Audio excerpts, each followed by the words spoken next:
फक्त तुम्हाला हे बघायचं आहे की तिथे काय व्यवस्था आहे, तिथे त्यातल्या विद्यार्थ्यांना जॉब प्लेसमेंट काय आहे, ही जर माहिती तुम्ही ठेवली आणि शिक्षकांची आणि बाकी जी व्यवस्था लागते त्याची जर जाणीव ठेवली तर मला वाटतं कोणत्याही कॉलेजमध्ये जे AICTE अप्रूव्ड आहे, जे युनिव्हर्सिटी चालू आहे, अशा कॉलेजमध्ये तुम्ही प्रवेश घेऊ शकता. नक्कीच. आपण कॉलेजविषयी बोलतोय सर, तर कॉलेज निवडताना तुम्ही म्हटलात त्याप्रमाणे या थोडं काळजी घ्यायला पाहिजे.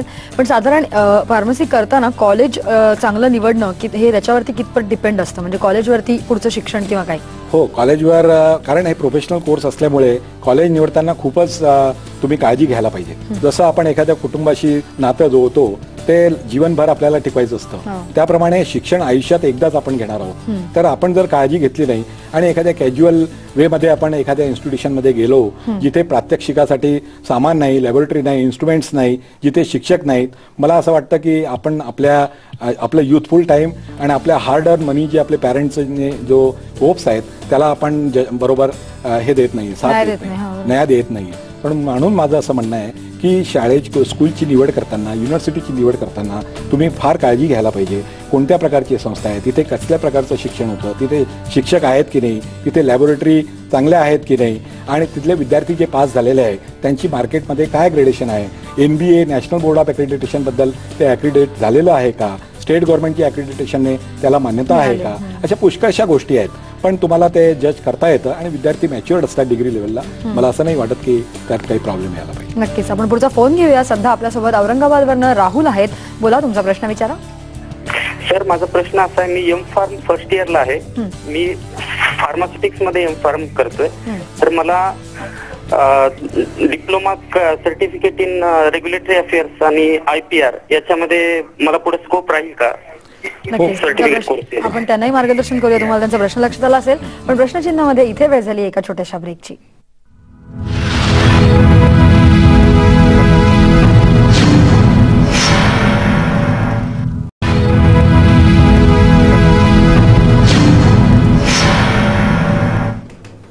तर ब्रेक नंतर प्रश्नचिन्हामध्ये तुमचं सगळ्यांचं पुन्हा एकदा स्वागत. आपण फार्मसी आणि त्या विषयाच्या क्षेत्रातल्या संधी या विषयात आपण जाणून घेतोय. सर, ब्रेकवर जाण्यापूर्वी आपला प्रश्न आला होता. त्यांनी असं विचारलं होतं, M.Pharm करतायत ते आणि त्यांना प्लस एक डिप्लोमा करायचा आहे, तर त्याच्याविषयी तुम्ही त्यांना मार्गदर्शन केलं. मला असं वाटतं की तुमचं जे विजन आहे ते अगदी बरोबर आहे.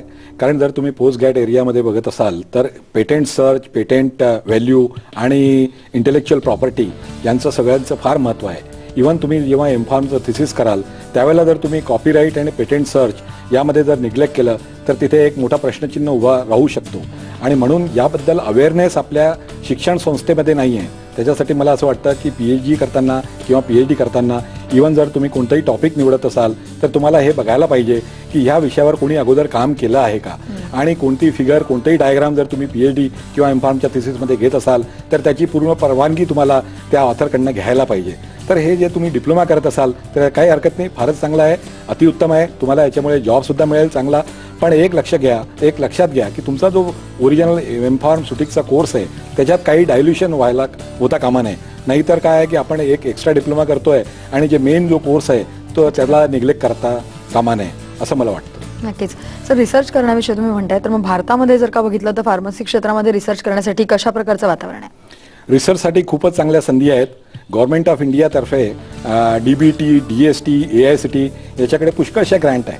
पण दुःखाची ही गोष्ट आहे की लोकांना याबद्दल अवेअरनेस नाही आहे, विद्यार्थ्यांना, शिक्षकांना अवेअरनेस नाही आहे. आणि जर तुम्ही टाइम्स ऑफ इंडिया आणि मोठमोठे जे न्यूजपेपर आहे, नॅशनल न्यूजपेपर, त्याच्यामध्ये जर बघाल तर प्रत्येक तिसऱ्या किंवा चौथ्या दिवशी रिसर्च प्रोजेक्ट प्रपोजलसाठी ॲप्लिकेशन ॲडव्हर्टाइजमेंट येत असते. पण केअरफुल टेकर त्याच्यात नाही आहे. कॅज्युअल टेकर्स फार आहेत, सिरियस टेकर्स नाही आहेत. तर माझी अशी विनंती आहे सगळ्या युनिव्हर्सिटीच्या शिक्षकांना आणि विद्यार्थ्यांना की गव्हर्नमेंटच्या ज्या स्कीम्स आहेत त्याच्याबद्दल अवेअरनेस तुमच्यामध्ये यायला पाहिजे. DST, DBT यांच्या वेबसाईट आहेत, त्यांच्यामध्ये यंग सायंटिस्ट अवॉर्ड आहेत, पुष्कळच्या प्रोजेक्ट आहेत, नॅशनल अँड इंटरनॅशनल लेवलचे अवॉर्ड्स आहेत. तर त्याची सगळ्यांनी जाणून घ्यायला पाहिजे त्याच्याबद्दल, आणि ती संधी गमावता कामा नये. कारण तुमच्या या वयाच्या हिशोबाने तुम्हाला जी संधी शासनातर्फे देण्यात येत आहे जर तुम्ही वापरली नाही तर मला वाटतं आमच्या देशाचा विकास होण्यात खूप प्रॉब्लेम होईल. तर तुमच्या हातात येते आणि तुम्ही इंटरेस्ट घेऊन ते करायला पाहिजे. नक्कीच नक्कीच. आपण पुढचा फोन घेऊया. सध्या बीडवरून आपल्यासोबत स्वप्नील आहेत. बोला स्वप्नील, तुमचा प्रश्न विचारा. सर, मी फार्मसी करतोय लातूरला. तर M.Pharm करायला कोणत्या कॉलेजमध्ये जायला पाहिजे पुढे? बरं, तर लातूरला बी फार्म करतायत, त्यांना एम फार्म करायला कुठे जायला पाहिजे असा विचार? एम फार्म करायला तुम्ही आता फॉर्म भरले असेल, तुमचं हे सब्जेक्ट निवडले असतील आणि परीक्षाही दिली असेल स्टेट गव्हर्नमेंटची आणि आपली प्रायव्हेट संस्थेची, तर त्याच्यामध्ये एम फार्ममध्ये तुम्हाला तुमच्या गुणानुक्रमाने जी शाळा मिळत असेल, ज्या कॉलेजमध्ये तुमचा प्रवेश होत असेल, तिथे कॉलेज त्याच्यामध्ये गव्हर्नमेंटतर्फे किंवा संस्थेतर्फे जे कॉलेजेस आहेत त्याच्यामध्ये आपल्या सोयीप्रमाणे तुम्ही ॲडमिशन घेऊ शकतात, प्रवेश घेऊ शकता. फक्त एक गोष्ट लक्षात घ्यायला पाहिजे की त्या गुणवत्तेबद्दल, त्या महाविद्यालयाच्या, त्या कॉलेजच्या सोयीबद्दल, तिथल्या व्यवस्थेबद्दल, तिथल्या शिक्षकांबद्दल, तिथल्या लॅबोरेटरीबद्दल तुम्ही जाणून घ्यायला पाहिजे आणि सगळ्या तऱ्हेने समाधान झाल्यानंतरच तुम्ही प्रवेश घ्यायला पाहिजे, अशी माझी विनंती आहे.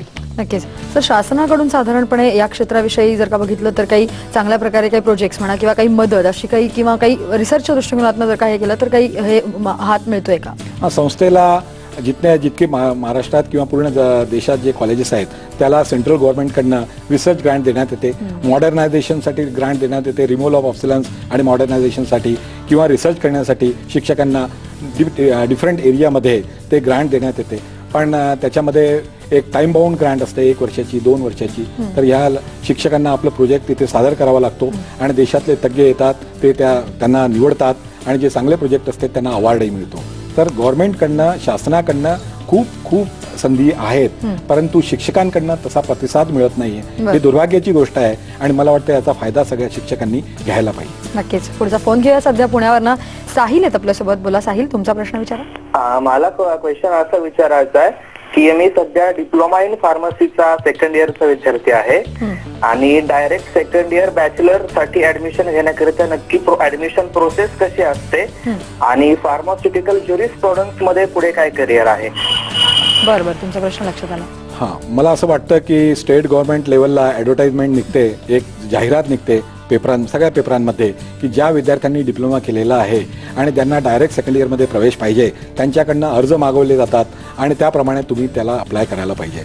आणि प्रायव्हेट स्कूल्समध्ये, प्रायव्हेट कॉलेजेस आहेत किंवा युनिव्हर्सिटीज आहेत, त्यांचेसुद्धा ॲडव्हर्टाइजमेंट येत असते.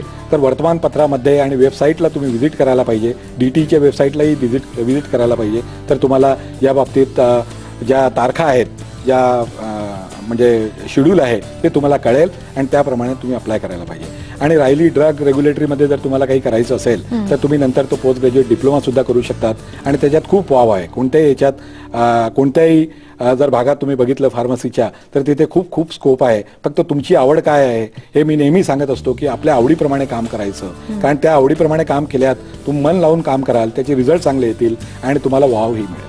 नक्कीच. सर, या क्षेत्रामध्ये साधारण जर का अभ्यासक्रम पाहिला तो साधारण कशा प्रकारे असतो, म्हणजे प्रॅक्टिकल ह्याला कितपत महत्त्व असतं?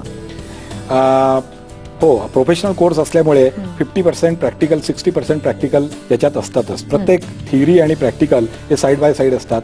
आणि सगळ्यात महत्त्वाचं म्हणजे की प्रॅक्टिकलला जे एक्सपेरिमेंट असतात, जे आपले मॉडेल्स असतात ते इंडस्ट्री मॉडेलवर बेस असल्यामुळे त्याच्यामुळे विद्यार्थ्यांना आपल्या कोर्समध्ये, पाठ्यक्रममध्येच आपल्या इंडस्ट्रीच्या रिक्वायरमेंटप्रमाणे त्यांना तयार करता येतं. इन्स्ट्रुमेंट हँडलिंग असतं, परंतु ते सिरियसली विद्यार्थ्यांनी जर घेतलं नाही तर त्यांना ते इन्स्ट्रुमेंट्स आपल्या वैयक्तिक लेवलवर त्यांना हँडल करता येणार नाही. म्हणून त्यांनी मार्गदर्शन घ्यायला पाहिजे आणि या शिक्षणाच्या काळात त्यांनी आपल्याला सगळ्या इन्स्ट्रुमेंट्समध्ये